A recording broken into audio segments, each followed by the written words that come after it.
Guys, sa mga nagtatanong nga pala dyan kung kumusta na yung aking washing machine, kasi nang maraming nagko-comment na rin kung okay pa ba ang washing machine ko, yung nire-recommend akong American Home washing machine, kasi nga ilang years na rin hindi ako nakaka-update tungkol sa washing machine, at ilang years na rin na hindi ko nasasagot yung comment dyan sa nangungumusta sa aking washing machine.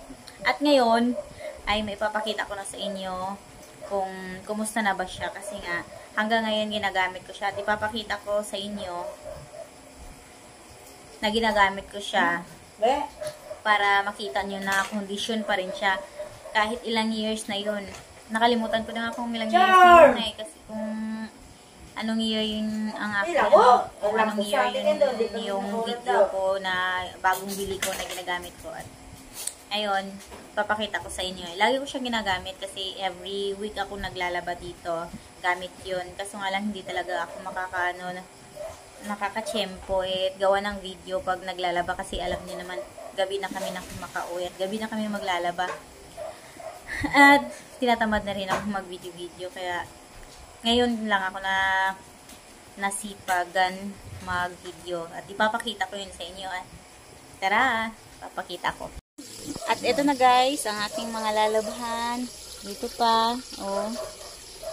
Ilalagay na natin. Ilalagay na natin dito guys. Kasi nga, dito siya. Yan. Si American Home Washing Machine. Condition na condition to. Condition na condition to. Let's go to.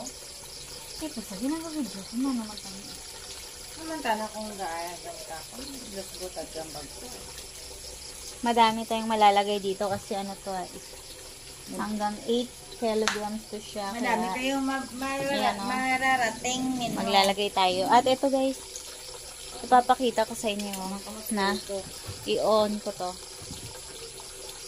Ilalagay lang natin siya sa yan o. Naririnig nyo ba? Ayan siya. O diba? Lalagyan natin ng sabon pala.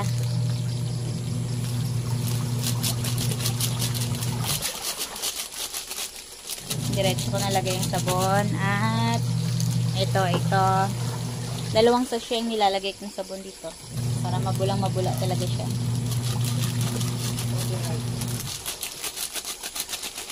Diba nakikita nyo? Kung sino yung mga nagko-comment nga pala dyan na kumusta na yung aking washing machine na American Home Solution. Eto siya. Okay na okay. Mga ilang years na to, pero condition na condition pa rin siya. Kaya, ano pang hinihintay nyo? Eto na gamitin nyo ang American Home Washing Machine. Ilang years ko na nagagamit. At condition pa rin siya. Kaya, diba? Hanggang ngayon nagagamit ko pa siya. Kaya kahit sa dami-dami pa ng aking nilalabhan, kayang-kaya niya pa rin. Paikot ko lang yan. Diba? Okay na siya. Naririnig nyo na umaandar. Kaya, yun lang ang aking vlog na ina-update ko lang kayo sa aking washing machine. And bye-bye!